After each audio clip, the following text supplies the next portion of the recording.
Ayun, no? Iko-compress ulit niya yung nitrogen and then bibigyan ka ng oxygen para yung nitrogen is ma-displace and then dahan-dahang babawasan yung pressure doon sa loob ng chamber. Para yung nitrogen, lumiit muna and then makalabas doon sa kung saan man siya na-trap.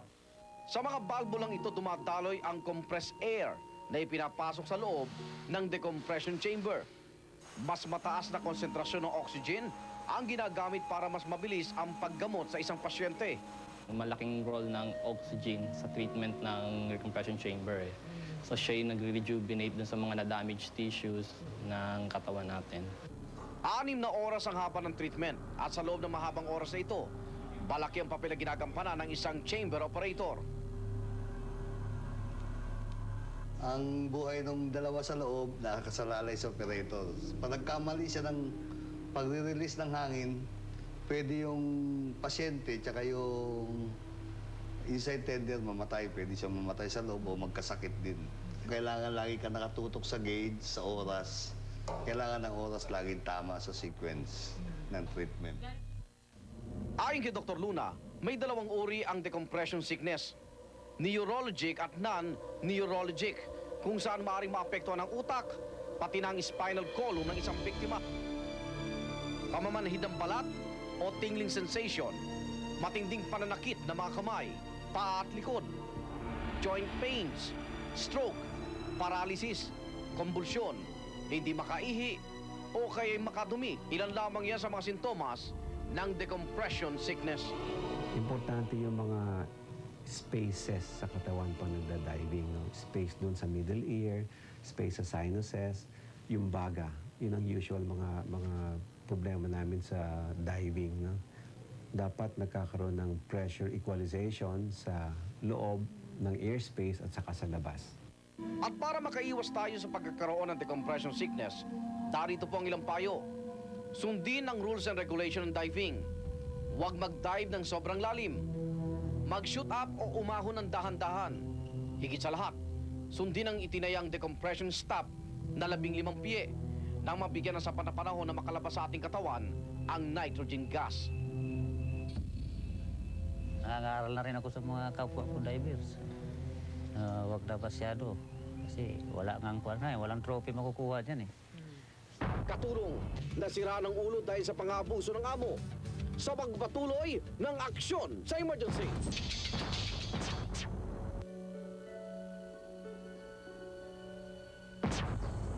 Itago na lamang natin siya sa pangalang Adel, tubong Negros Oriental. Sa kanyang pagdanais na maiahon sa kahirapan ng kanyang pamilya, nilapitan ni Adel ang kapalaran agency na nagpapadala ng mga batang katulong sa Maynila. Lumuwas ng Manila si Adel upang makipagsapalaran. Subalit naging mailap ang tadhana para sa 18 anyos na dalaga. Wala siyang kamalay-malay. Wala talagang react na kung ano nangyari sa kanya. Magang-maga ang kanyang kamay.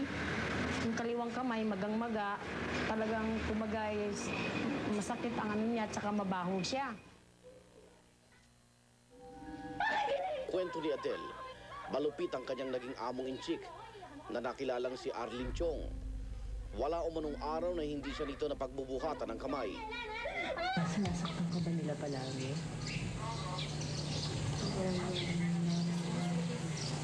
Ano ginagawa nila sa ulo mo? Pinapalo ka nila sa ulo mo? Ba't kailan nakakainis ka talaga, ha? Nakakainis ka, ha? Nakakagigil ka talaga, ha? Ano, ha? Hindi ka lalaban, ha? Ba't ka palagi, ha? Ba't di ka mag-aarte, ha? Bakit ka? Ito ang bagay sa'yo! Siguro naman magtatanda ka na, ha? Sinumbong niya sa akin, ano daw? Pinapalo raw siya sa ulo ng amo niya kapag nagagalit. Yung sa ulo daw, pinapalo siya ng silya. Kung sabi niya, pinagsasamantalaan daw po siya ng amo niya. Oo. Tapos kinukulong daw sila sa CR. Tapos hindi daw sila pwedeng, kapag may trabaho daw, hindi sila daw pwedeng makainom ng tubig, makaihi. Hindi daw po sila pwede. Kanina ka pa dyan, ah. Hindi ka pa rin tapos. Sa galit daw Ganun, yung mga amo bilisan niya eh. Gusto niya daw matapos kagad eh, kasi alas 12 na ng gabi daw yun eh. Ganon, ha? Pag ganyan, ha? Hawakang maigi. Sige, ganun mo dito. Ganun mo, ganyan mo. Ganito, ang tamang pangamalansiya. Ha? Gaganituhin mo, ha? Uunatin mo doon. Hmm? Ganyan, ha? Titingnan mo maigi, ha? Hindi tatanga-tanga ka, ha? Ha? Sinasayang mo yung kuryente. Gaganyanin mo, ha? Ha? Ha? Tingnan mo maigi, ha? Ha? Ganyan, ha? Ganyan, ganyan, ganyan, ha? Ganyan. Hmm? Inaantok daw siya ganun. Tapos, pinalansa para yata gumising. Kaya ganun, biro mo, alas 12 na ng gabi, sa amin yun, maaga pag natutulog. Hanggang sa isang araw, hindi na kaya pa ng katawan ni Adele ang pambubugbog.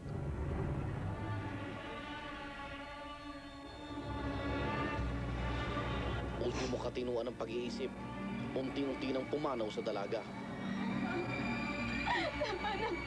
Natiganyan yung anak ko, natulala. Tapos, ang dami pa na payat-payat. Anong kasalanan ng anak ko? Bakit sinaktan niya ng ganun? Wala naman yung ginagawa yata ng palagay natin. May kasalanan, hindi ganun na parusa. Sabi, may sira raw ang ulo ang itong si Adelina. Eh, ang sagot ko naman, bakit magkakaroon ng sira ulo yan na ibinigay sa inyo ng kapalaran ni Quincy na sa magandang kalagayan ng bata?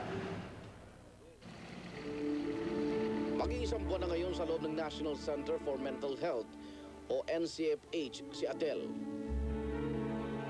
Sa ngayon, ang namin ay nagkakaroon siya ng tinatawag sakit na parang manic depressives kung sa atin. O sa amin naman bipolar. Minsan may pakaramdam to na parang sobrang lungkot. Minsan naman sobrang saya. Hindi niya maintindihan. Ang dami pumapasok sa isip niya. Naawa ko sa kanya eh. Nung lumabas nga kami sa mental eh, gusto ko ba na siya sama eh. Hindi na pwede.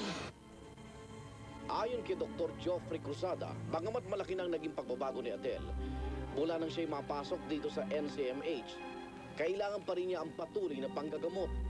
Meron pa rin tinatawag natin na psychosis. Minsan wala pa sa sarili niya talaga. Wala pa sa reality. So, minsan baka sabihin niya, hindi wala pa rin sa reality.